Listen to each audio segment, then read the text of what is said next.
Assalamualaikum warahmatullahi wabarakatuh. Para sahabatku, para saudara-saudariku sekalian. Tema yang diangkat kali ini adalah tentang kesadaran manusia dari sudut pandang ilmu intuitif. Bahwa kesadaran itu adalah satu bentuk hakikat substansi diri manusia. Kesadaran itu terbagi menjadi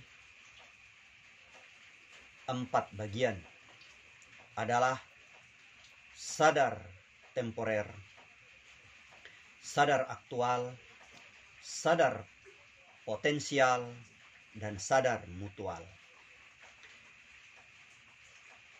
Dari 4 kesadaran yang ada pada diri manusia, kebanyakan dari kita lupa akan banyak hal, bahwa kesadaranlah yang membentuk jiwa manusia itu dalam satu kesatuan keterkaitan dalam kehidupan alam nyata. Bahwa kehidupan alam nyata adalah satu kehidupan materi yang potensi untuk segala bentuk kehidupan manusia itu sendiri. Dari 4 potensi pembagian kesadaran itu, kita urai satu persatu dan kita akan menemukan di mana hakikat kesadaran itu sendiri. Bahwa kesadaran temporal hanya bersifat sementara karena itu merupakan satu bentuk kesadaran yang sangat sederhana. Misalnya saja dia berpikir tentang makan, maka seketika itu juga dia akan merasakan satu bentuk kesadaran untuk dia mencari sesuatu untuk memenuhi hajat makannya. Dengan sesingkat itulah yang disebut dengan kesadaran temporal. Artinya sebuah kesadaran yang sangat sederhana dan bersifat sementara. Sedangkan pada poin kedua adalah kesadaran aktual. Yang dimaksud dengan kesadaran aktual di sini adalah satu bentuk potensi aktualisasi pada diri manusia yang teraplikasi untuk dia berinteraksi dengan segala sosial kehidupan. Sedangkan kesadaran potensial adalah satu bentuk kesadaran yang sangat potensi di dalam diri manusia, karena memang itu adanya yang terpatri dengan sesungguhnya, sehingga kesadaran itu melahirkan bentuk-bentuk jiwa yang baik.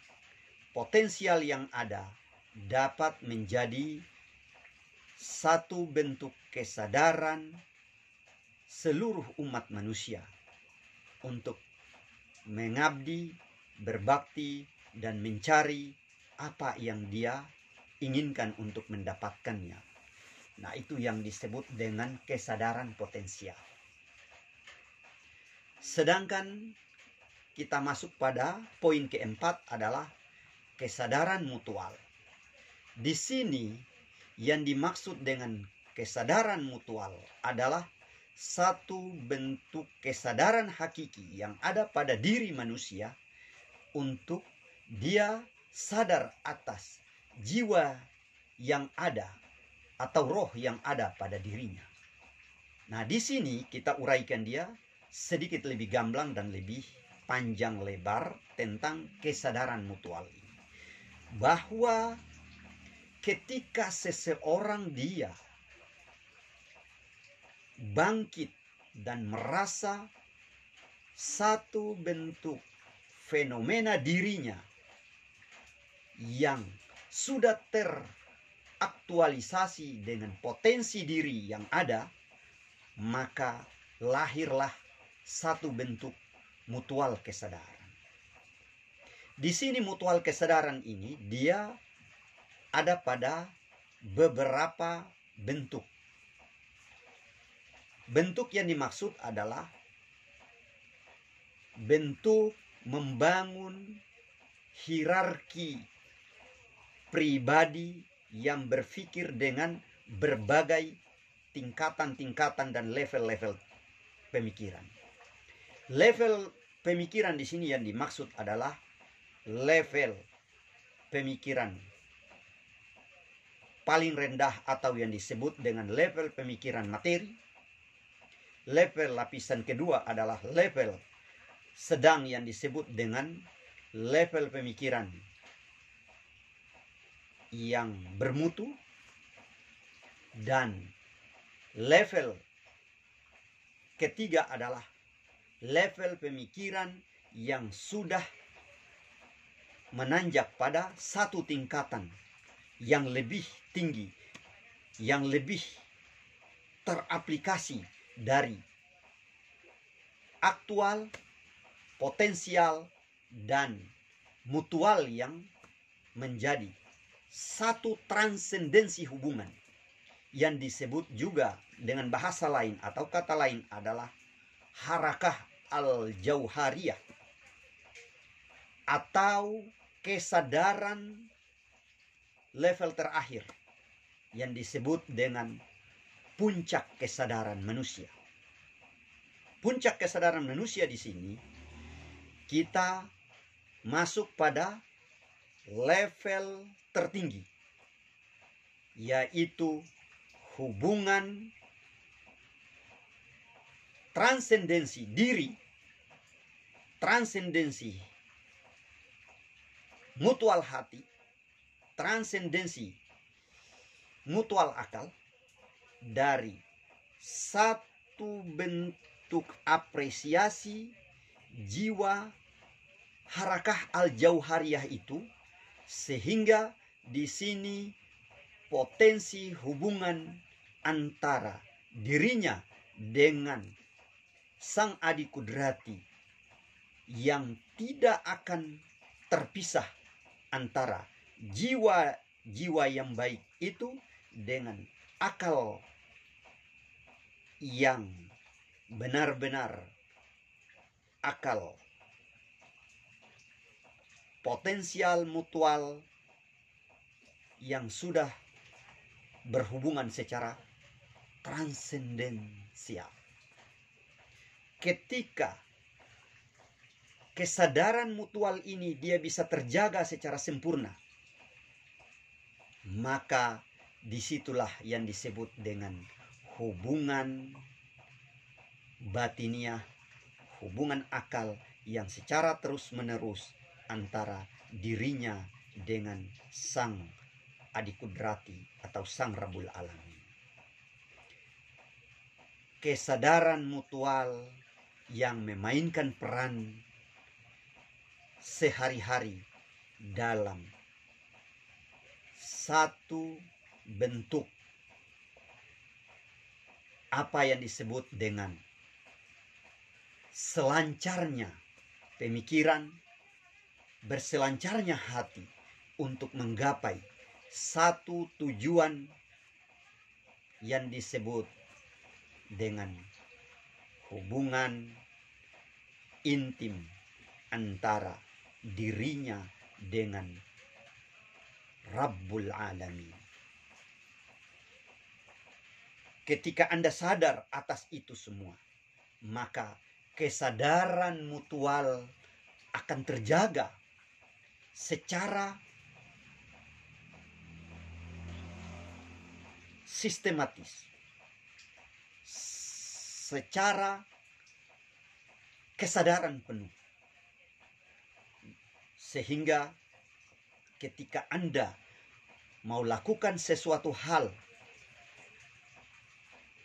untuk menurunkan derajat mutual kesadaran tadi, maka di situ Anda mulai terbangkit untuk menjaga seutuhnya kesadaran itu. Apa saja yang harus dijaga dari kesadaran mutual ini? Kesadaran mutual memiliki standar khusus pada diri manusia, sehingga saya menggunakan satu istilah: jangan sampai Anda menjadi budak waktu, tetapi mulailah dengan aktual, mulailah dengan potensial, mulailah dengan mutual, sehingga Anda mampu terhindar diri Anda dari budak waktu tersebut. Karena kalau saya sedikit menyinggung dari teks suci, saya mengambil dari surat Al-Asr. Surat Al-Asri yang Allah menjelaskan tentang waktu, bahwa sesungguhnya manusia ada pada kerugian. Karena dengan waktu, dari waktu ke waktu manusia ada pada kerugian, maka jagalah yang namanya kesadaran mutual tersebut. Disitulah kita tahu bahwa jati diri kita sebagai seorang hamba yang tercipta ke dunia ini untuk apa, dan kita nantinya akan kemana. Disitulah kesadaran mutual akan menjaga kita dengan sebenar-benarnya terjaga. Apapun yang kita lakonin, apapun yang kita kerjakan, yang kita lakukan, jangan selalu berpikir tentang akal materi.